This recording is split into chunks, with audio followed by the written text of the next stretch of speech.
Are you ready? What? Yeah. Give me 10 minutes. I'm in this like battle with Reptile. It's real close. 10 more minutes? Yeah. We've been waiting for you for like half an hour. And what's the problem? You can't goof around anymore. Oh, yeah. I'm the new producer. I'm not Ariel, your friend. Sure. Whatever you say. You got that? You got that? Yeah, got it. I'll see you in the studio.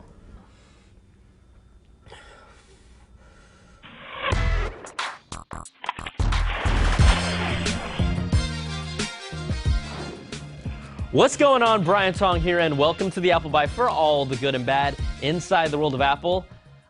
Jamie, are we good now? Yeah, just stop being like a little. All right, well, guys, it's rumors galore. Plus, we'll reveal the winners of our Griffin Stylus Pen Laser Thingamabob giveaway. Now, let's get to the stories. And what would our show be without a new report from Digitimes that says their supply chain sources tell them Pegatron Technology has landed orders for assembling the 6th generation iPhone that won't be called the iPhone 6, and they report it's planning to launch in September. Guys, that's my favorite season. You know, just as the leaves change colors and they fall off the branches in the autumn. So beautiful. All right, Digitimes also throws in a mention that the 7-inch iPad is launching in August as well, just in case you didn't know it was coming. But there's more. Earlier in the week, they also claimed Apple will be releasing a $799 MacBook Air in the third quarter of 2012 to combat PC makers' hopes of pricing upcoming Ultrabooks around $699. Guys, please don't buy anything right now unless you're real desperate until Ivy Bridge computers come out. Now, I'm not planning to buy one because I'm just glad I recovered my lost MacBook Air from my Disney vacation that I left in the refrigerator. It's a true story. But we're still not done with the rumors after Cult of Mac reported that their own source has seen a prototype Apple HD TV in action. The source says what he saw looked like Apple's current LED backlit cinema display, but it's much bigger. Could that be because a 42-inch display is larger than a current 27-inch LED display? That's crazy! Now, the source says the Apple TV prototype has a built-in iSight camera for FaceTime video calls, and it also has Siri integration. We still don't know when or if this product will actually reach the market, but analysts are now saying the Apple TV likely won't debut until 2013. Just like we've been saying since December of last year. They should really watch the Apple Bite.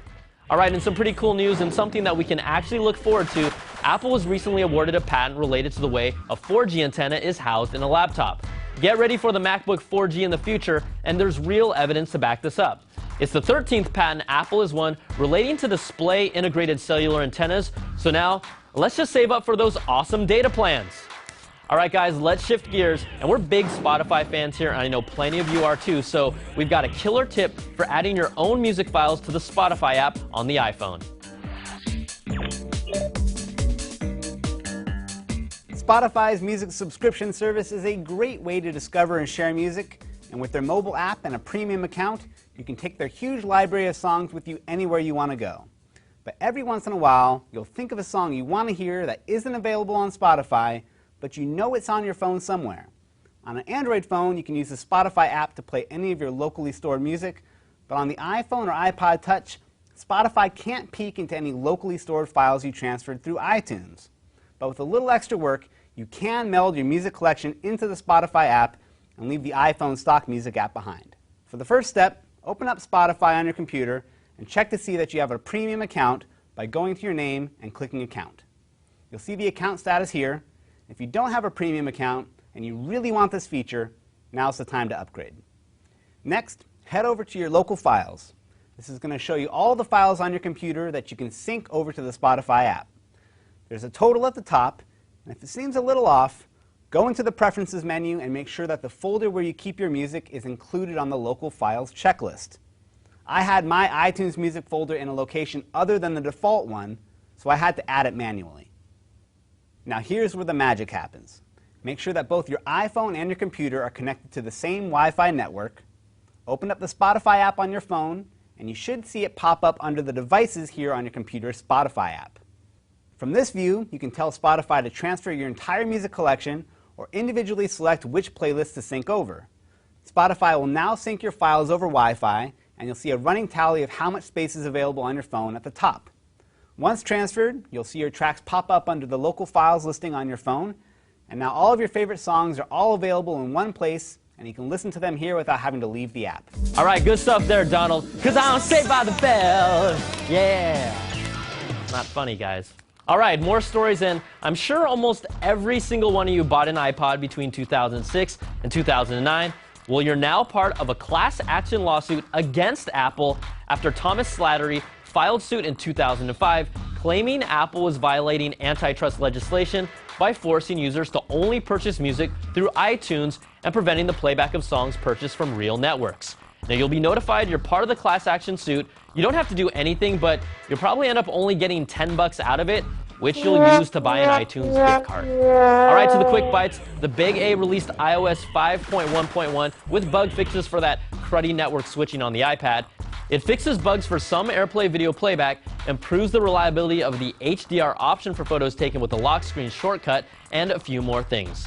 Also, if you've logged into iCloud.com recently, it looks like Apple is testing notifications through the website, according to Mac Rumors, which could be useful for calendar alerts, new mail, or new services we haven't even seen yet. And in a fun story from the Associated Press, orangutans at Miami's Jungle Island have been using the iPad to communicate as part of a mental stimulus program using software that was originally developed for people with autism. Now, a trainer will name one of the objects on screen, and the orangutan presses the corresponding button, proving that any ape or monkey can use an iPad. All right, let's get to naming our winners for the Griffin Stylus giveaway. I did want to mention a disturbing trend where more than a handful of you write in to be a winner with a reason like this. Why should I win? Because I'm Asian, like you.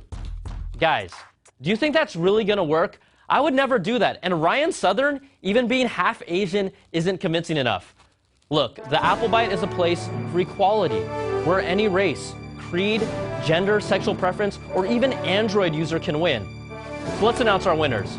Congratulations go to Alex Wu, Cliff Chan, and Andrea Lin. All right, guys, I'm messing with you, but the real winners are Julia Calderon, who teaches 7th graders and hopes to point the laser in their eye when they annoy her, Jim Baggett, who's a pen freak and carries around a glow stick in his pocket, and Christopher Lovos, who wants to draw the hard details in my face. He actually said that, but he's also a pretty dope artist without it. So congrats to all of you, and we'll be in touch.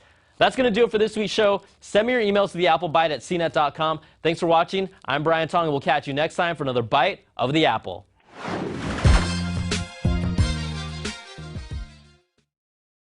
Oh, look at this. Look at you. Jim, help me out. What happened to you? Oh! Hope it didn't hurt too much.